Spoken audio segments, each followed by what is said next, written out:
E aí, meus queridos, tudo bem com vocês? Gravando aqui número 10, tá?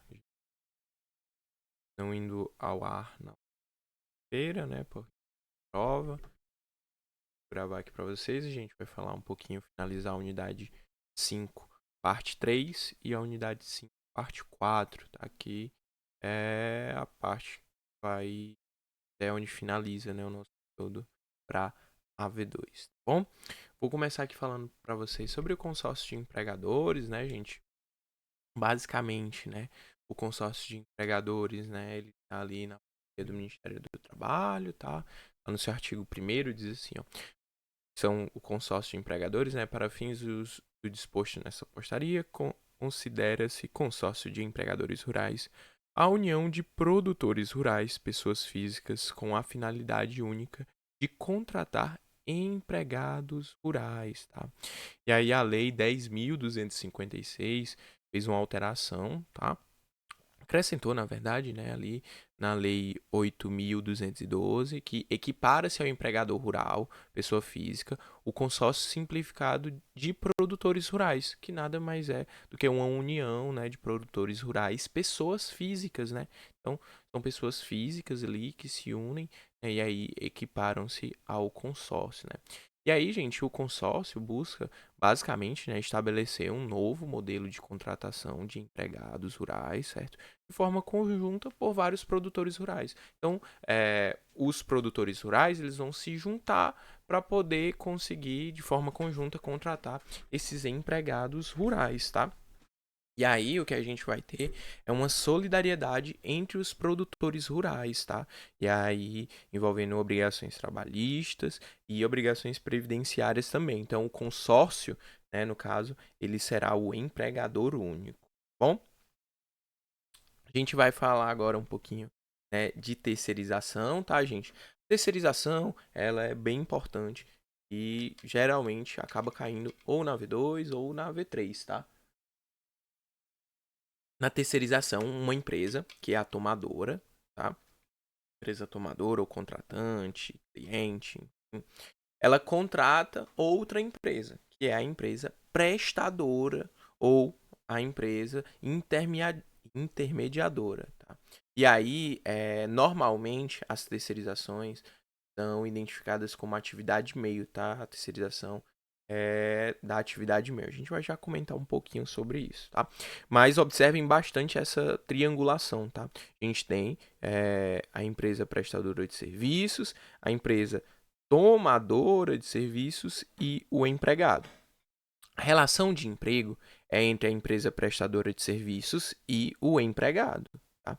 A empresa tomadora, a empresa que contrata, ela faz apenas o contrato de terceirização e ela contrata a empresa prestadora de serviço, que o empregado dela, o B, né, no caso, vai prestar o serviço à empresa tomadora. Então, a relação de emprego é entre a empresa prestadora de serviços e o empregado, tá? E não entre o empregado e a empresa tomadora de serviço. Então aqui a gente tem, né, uma concepção pós-reforma trabalhista, tá? E aí aqui, ó, do que é a terceirização, né? Técnica de organização do processo produtivo por meio da qual uma empresa, entendido como tomador ou cliente, por conveniência ou oportunidade, contrata outra empresa compreendida como prestadora para prestar-lhe qualquer serviço em uma das suas atividades, inclusive no âmbito de sua atividade principal. Então, antes entendia, né, que a terceirização era mais para atividades meios, né, mas aí após a reforma trabalhista, inclusive, né, teve esse acréscimo no âmbito da atividade principal, tá? E aí a gente tem a questão da terceirização, do trabalho temporário. Trabalho temporário a gente vai falar daqui a um pouquinho na parte 4, tá? Mas a terceirização, ela é basicamente, né, a prestação de serviços, né, e o trabalho temporário, ele diz mais respeito ali sobre o fornecimento da mão de obra, tá? E aí a gente tem essa súmula aqui, a 331, vamos ver aqui, é,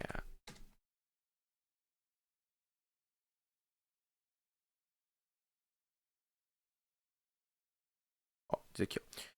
A contratação de trabalhadores por empresa interposta é ilegal, formando-se o vínculo diretamente com o tomador do serviço, salvo no caso de trabalho temporário, tá? Gente, essa súmula é bem importante, beleza?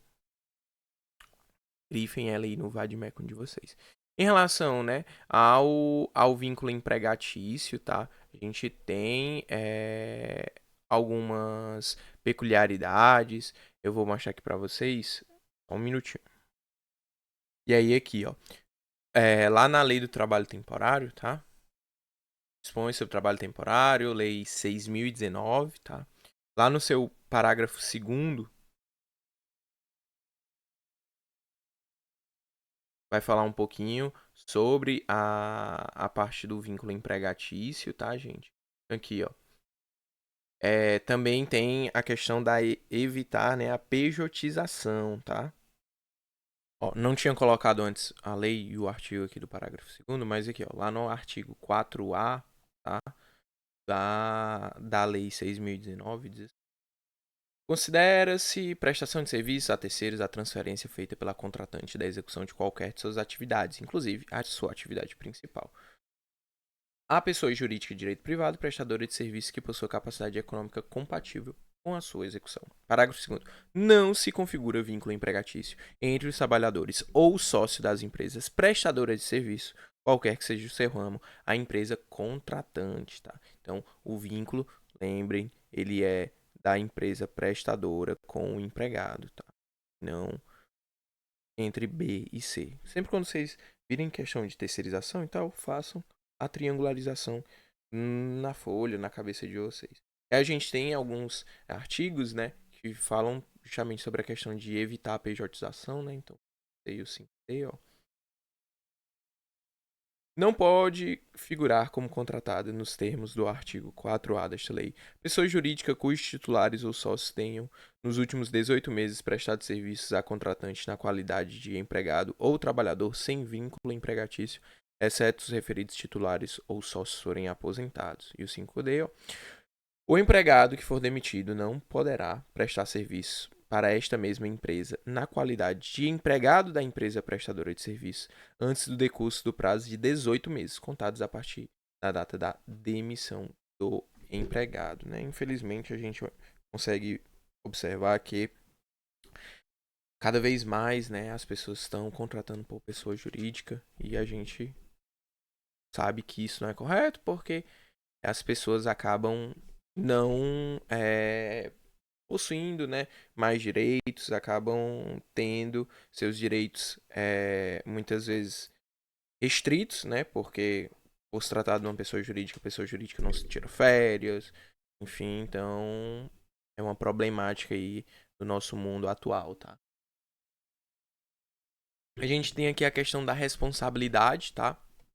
Então, lá no artigo, né, 5º A, no parágrafo 5º, ó. A empresa contratante é subsidiariamente responsável pelas obrigações trabalhistas referentes ao período em que ocorre a prestação de serviços e o recolhimento das contribuições previdenciárias, tá? A súmula, né, que eu já tinha até comentado com vocês aqui, essa súmula é muito importante, tá? Súmula 331 do TST, tá? Marquem essa súmula no vademecum de vocês, na CLT de vocês, tá?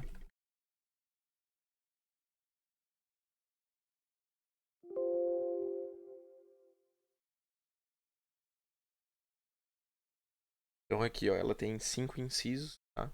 6. Muito, muito importante que você faça a leitura deles, tá? E aí, principalmente ali relacionado à terceirização da administração pública, ó, lá no inciso 5, costuma cair um negócio aqui, principalmente nessa parte do final, ó. Até comentei com vocês no dia de revisão, ó. Os entes integrantes da administração pública direta e indireta respondem subsidiariamente nas mesmas condições do item 4, caso evidenciada a sua conduta culposa no cumprimento das obrigações da Lei 8.666 de 93, especificamente na fiscalização do cumprimento das obrigações contratuais e legais da prestadora de serviço como empregadora. Tá? Essa parte aqui do final cai muito, tá? Aludida responsabilidade não decorre de mero inadimplemento das obrigações trabalhistas assumida pela empresa regularmente contratada, tá? Essa parte aqui do final, ela pode cair bastante, tá bom? E aí, aqui a gente finaliza a nossa parte 3, tá bom? Da unidade 5, e nós vamos para a unidade 5, parte 4.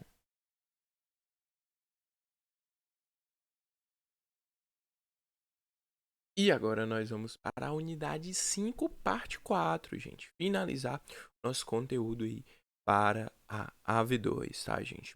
Unidade 5, parte 4, ela fala sobre o contrato de trabalho, né, pessoal?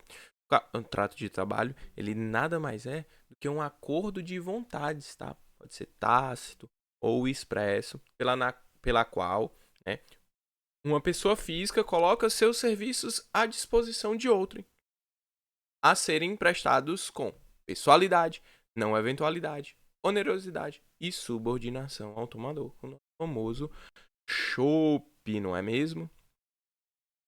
E aí, ó, lá no artigo 442 da CLT, ó, gente, 442 CLT, ó, contrato individual de trabalho é o acordo tácito ou expresso correspondente à relação de emprego, tá? Relação. Pessoal, a regra, tá? A regra é que nós tenhamos um contrato por tempo indeterminado, certo? Então, o contrato por tempo indeterminado, ele é a regra, tá certo? Ele, obviamente, o seu próprio nome já diz, né? Um contrato por tempo indeterminado. Então, não tem a fixação prévia de duração, tá? Se tivesse sua fixação prévia, seria um contrato por tempo determinado, tá? Que a gente vai ver também ele daqui a pouquinho, tá? Então, um contrato por tempo indeterminado é a regra. E para que ocorra a extinção do contrato por tempo indeterminado, a gente precisa de uma declaração de vontade, tá? De qualquer uma das partes, seja o empregado, seja o empregador, tá? Necessário que tenha essa declaração de vontade para que ocorra, né, a extinção do contrato por tempo indeterminado, beleza? Já que o contrato por tempo determinado, gente, como nós comentamos, ele tem a fixação prévia da duração, tá?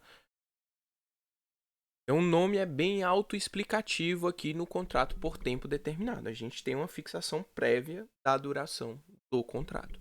Ele pode ser, né, o contrato por tempo determinado. Pode ser em via de regra, pode ser por via direta, tá? Quando o empregador está legalmente autorizado a afirmar aquilo pessoalmente, ou pode ser por via indireta, tá? Quando esse ajuste ele somente vai poder ser feito por intercessão de um terceiro, né, legitimado para poder fazer justamente essa intercessão. O contrato por tempo determinado, por via direta, tá? A gente vai ver algumas espécies dele agora. E ele tá ali no artigo 443 da CLT, tá? Artigo 443 da CLT. Vou fazer aqui a leitura para vocês, ó. O contrato individual de trabalho poderá ser acordado tácita ou expressamente, verbal ou por escrito, por prazo determinado ou indeterminado, ou para prestação de trabalho intermitente, tá, gente? Qual é a natureza, tá, gente, do trabalho por tempo determinado, gente? A gente vai ter que observar algumas coisas, como por exemplo, o serviço, né, ser de natureza transitória, tá? Aqui no parágrafo 2º do 443, ó, o contrato por prazo determinado só será válido em se tratando de o serviço cuja natureza seja transitória, tá? Então, o serviço de natureza transitória, por exemplo, empresas, né, de vendas precisam de mais funcionários para a época festiva, tá? Ou então, relacionado, né, à atividade empresarial de caráter transitório. Então, ao invés de ser o serviço de natureza transitória, ser a atividade empresarial. Então, por exemplo, uma empresa que vende exclusivamente cartões de boas festas, tá? No mês de dezembro ali. E nós temos também o contrato de experiência, tá, gente? O contrato de experiência. Ele é bem peculiar e bastante importante. Por quê? porque ele não pode exceder o prazo de 90 dias, tá? E ele pode ser prorrogado uma única vez, desde que não ultrapasse os 90 dias, tá certo? Então aqui, ó, só trazendo para vocês a fundamentação, ó, tá lá no 445 da CLT, tá? O contrato de trabalho por prazo determinado não poderá estipular por mais de 2 anos, observada, tá? A regra lá do 451. O contrato de experiência, aqui no parágrafo único, ó, não poderá exceder de 90 dias, tá? 90 dias, beleza?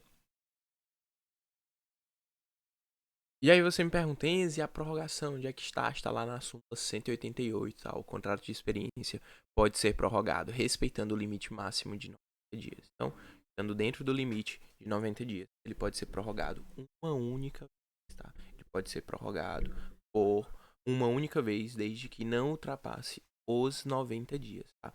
É bem comum que tenha alguma questãozinha aí sobre esse prazo, tá? Sim, sobre esse prazo, sobre os 90 dias, ou sobre essa questão da prorrogação. Se pode prorrogar, se não pode prorrogar. Geralmente questões aí de marcar, acaba tendo, né, essa nomenclatura, né, de, pode prorrogar, não pode prorrogar, e aí você consegue ver melhor qual é o item correto, tá? E a gente tem uma observação importante lá no artigo 451 da CLT, ó, o contrato de trabalho por prazo determinado, que, tácita ou expressamente, for prorrogado mais de uma vez, passará a vigorar sem determinação de prazo. Tá? E o 452 considera por prazo indeterminado todo contrato que suceder dentro de 6 meses a outro contrato por prazo determinado, salvo se a expiração deste dependeu da execução de serviços especializados ou da realização de certos acontecimentos. E aí, pessoal, é uma dúvida que acaba sendo gerada sobre o contrato de trabalho por tempo determinado, né? Se ele precisa ser escrito, se ele pode ser verbal, tal. E aí a gente tem, né, basicamente o entendimento de que precisa sim ser escrito, tá? Uma condição especial lá do artigo 29 da CLT. E aí, lá no material, recomendo muito vocês verifiquem isso no material, tá? Tem algumas tabelinhas aqui, ó, como por exemplo, ó, contrato por tempo determinado, tal. Por prazo determinado, a CLT está 3 exceções de contrato por prazo determinado. Ó, serviço cuja natureza ou transitoriedade justifique a predeterminação do prazo, a atividade empresarial, tá? Então aqui, ó, por exemplo, primeiro, ó, uma pessoa que trabalha para substituir provisoriamente alguém que está afastado por licença, tá? Segundo aqui, ó, hotéis de veraneio, né, atividades de venda e de produção de produtos, determinada época do ano, fogos de artifício, ovos de Páscoa, panetone, contrato de experiência, né, que nada mais é aí, como a gente tinha comentado, para a pessoa poder testar, né, viabilidade ali de um futuro vínculo empregatício. Então a pessoa faz literalmente contrato de experiência justamente para poder conseguir testar ali. O nome é bem autoexplicativo. Então, lá no artigo 445, né, da CLT, traz justamente a questão do prazo, né? Então, como já comentamos, seja o serviço de natureza transitória ou a atividade empresarial de natureza transitória, podem ter o tempo de até 2 anos, né? E o contrato de experiência, ele será de até 90 dias, certo? E aí, em relação à prorrogação, né? Tá lá no 451, pode ser prorrogado uma única vez dentro do prazo máximo, né? Então, se for extrapolado, né, o limite de 2 anos da atividade ou do serviço de natureza temporária, ou então os 90 dias do contrato de experiência, ou prorrogado, né, mais de uma vez, ocorre a indeterminação automática, tá? Então, automaticamente a pessoa terá o seu contrato por prazo indeterminado. Então, às vezes a questão cobra justamente isso, né? Se a pessoa passou do limite máximo dos 90 dias e tal, ela terá que ser dispensada ou ela terá o seu contrato extinto e tal. Então a gente vê que se passar o limite dos 90 dias ou dos 2 anos, ocorrerá, né, a conversão do contrato de trabalho por tempo determinado para o contrato de trabalho por tempo indeterminado, tá? E aqui a gente tem também relacionado, né, à suscetividade, né, de contratos. Então, é necessário, né, um período de carência, né, um prazo mínimo para recontratação, que é de 6 meses, tá? Ou seja, entre os dois contratos, precisa ter esse lapso temporal aí mínimo de 6 meses, tá? Se tiver uma contratação antes disso, tá? O segundo contrato já vai nascer com tempo indeterminado, ok? Exemplo, salvo, né? Salvado aí contratos especializados ou de certos acontecimentos. Então, por exemplo, aí pessoas na época de safra, né? Do agro aí, enfim, pode ser nesse caso, né? Um serviço especializado, um acontecimento específico, tá? Aí pode ser que seja antes de 6 meses, mas é necessário que tenha, né, esse lapso temporal mínimo aí de 6 meses, tá? Já a contratação, né, por tempo determinado por via indireta, tá? Ela tá lá na Lei 6.019 de 74, tá? Que é a lei que fala sobre o trabalho temporário, tá? E aí, basicamente, tá? A gente vai ter a empresa tomadora de serviço ou cliente, né? A empresa de trabalho temporário e o trabalhador temporário. Então, a relação de trabalho, tá? Ela vai ser entre a empresa tomadora de serviços e o trabalhador. Porém, a relação empregatícia, né, lembre-se sempre, né, que a relação de trabalho é o geral e dentro dela está a relação empregatícia. E a relação empregatícia é entre a empresa de trabalho temporário e o trabalhador temporário. E entre as empresas há uma relação contratual, né, cível mesmo, porque a empresa tomadora contratou, né, a empresa de trabalho temporário, tá? Então aqui a gente tem até uma tabelinha, né, no nosso material sobre a natureza da terceirização, né? Então aqui a terceirização de trabalhadores, ela vai estar lá no trabalho temporário, enquanto a terceirização de serviços vai estar lá no trabalho terceirizado. Já a espécie de empresa, né, lá na terceirização de trabalhadores é a empresa de trabalho temporário, a ETT. Já na terceirização de serviços, a empresa prestadora de serviços a terceiros. E aí eu trouxe alguns artigozinhos, tá, pessoal? Lá da Lei 6.019, que é necessário ser observados, tá? Vamos fazer a leitura aqui rapidinho deles, tá? Artigo 2º, parágrafo 1º e parágrafo 2º aqui, ó. Trabalho temporário é aquele prestado por pessoa física contratada por uma empresa de trabalho temporário que a coloca à disposição de uma empresa tomadora de serviço para atender à necessidade de substituição transitória de pessoal permanente ou à demanda complementar de serviço. Parágrafo 1º. É proibida a contratação de trabalho temporário para a substituição de trabalhadores em greve, salvo nos casos previstos em lei. Parágrafo 2º. Considera-se complementar a demanda de serviços que seja oriunda de fatores imprevisíveis ou quando decorrente de fatores previsíveis tenha natureza intermitente, periódica ou sazonal, tá? Lá o artigo 4º e o artigo 10º também, ó, separei aqui pra gente poder ler, ó.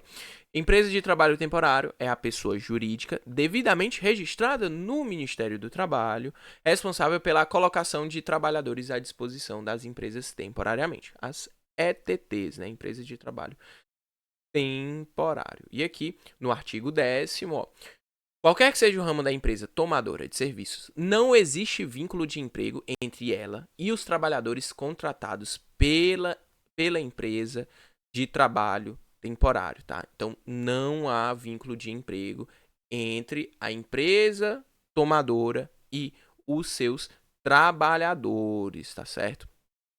Em relação ao prazo, né? O prazo aqui por tempo determinado da via indireta é de 180 dias, tá? Prorrogável por até mais 90 dias, ok? E a responsabilidade é a responsabilidade subsidiária, tá certo? Responsabilidade subsidiária. Então a gente tem outra tabelinha, né? Então aqui, ó, quanto a CLT, né, na contratação, ela é direta ao empregador, ao empregado, né, pelo empregador. Lá na Lei 6.019, né, a contratação vai ser intermediada por uma empresa de trabalho temporário, que vai ser a empresa empregadora, né, de fato, daquele trabalhador que vai ter a relação de emprego. As hipóteses, né, na CLT, serviço de necessidade transitória, atividades empresariais de caráter transitório ou contrato de experiência, lá na Lei 6.019. Necessidade da substituição transitória, né, ou então demanda complementar de serviço, né, sejam de fatores imprevisíveis ou previsíveis com caráter intermitente. Em relação ao prazo, né, dos serviços transitórios e atividades transitórias, é 2 anos. E o contrato de experiência, 90 dias. Já na Lei 6.019, são 180 dias consecutivos, sendo prorrogáveis por mais 90 dias, tá? Desde que seja comprovada essa manutenção, né, das condições. A prorrogação, né, na CLT pode ser uma única vez, dentro do prazo máximo, e lá na Lei 6.019 não há limite, tá? Mas deve ser respeitado aí esse prazo máximo. Carência, né, de 6 meses pela CLT. Já na Lei 6.019, a carência é de 90 dias após cumprir o período máximo. E aí nós temos alguns tipos de contrato por tempo determinado, né, que a gente disponibilizou de exemplo aqui, ó. Contrato de experiência, técnico estrangeiro, contrato de safra, de artista, contrato por obra certa, contrato de aprendizagem, treinador profissional de futebol, estímulo de novos empregos, peão de rodeio, atleta profissional, tá? São os exemplos aí de contrato por tempo determinado, tá? E para finalizarmos, lá na CLT, a gente tem um pouquinho sobre o contrato de trabalho por tempo intermitente, tá? Lá no 443, parágrafo 3º, tá? Com 443, parágrafo 3º, considera-se como intermitente o contrato de trabalho no qual a prestação de serviços com subordinação não é contínua, ocorrendo com alternância de períodos de prestação de serviço e de inatividade, determinados em horas, dias ou meses, independente do tipo de atividade do empregado e do empregador, exceto para os aeronautas regidos por legislação própria. E aí lá no 452A, separei mais alguns parágrafos para a gente poder ver. O contrato de trabalho intermitente deve ser celebrado por escrito e deve conter especificamente o valor da hora de trabalho, que não pode ser inferior ao valor horário do salário mínimo ou aquele devido aos demais empregados do estabelecimento que exerçam a mesma função em contrato intermitente ou não. Parágrafo 1º. O empregador convocará por qualquer meio de comunicação eficaz para a prestação de serviços, informando qual será a jornada, com pelo menos 3 dias de ocorridos antecedência, 3 dias corridos, né, de antecedência. Recebida a convocação, o empregado terá um prazo de 1 dia útil para responder o chamado, presumindo silêncio, a recusa. A recusa da oferta não descaracteriza a subordinação para fins do contrato trabalho intermitente. Aceita a oferta para o comparecimento ao trabalho. A parte que descumprir sem justo motivo pagará a outra parte no prazo de 30 dias multa de 50% da remuneração que seria devida, permitida a compensação em igual prazo. Parágrafo 5º. O período de inatividade não será considerado tempo à disposição do empregador, podendo o trabalhador prestar serviços a outros contratantes. E no parágrafo 6º, ao final de cada período de prestação de serviço, o empregado receberá o pagamento imediato das seguintes parcelas: remuneração, férias proporcionais, 13º salário proporcional, repouso semanal remunerado e adicionais legais, tá? Então, nós finalizamos por aqui o nosso JEDzinho, tá? JED de número 10, ok? Referente aí à finalização da unidade 5, tá? Partes 3 e parte 4, ok? Para você garantir a sua presença nesse JED, basta você responder aí o link que está logo abaixo na descrição, tá bom? Um forte abraço, se cuidem e contem conosco. Até mais.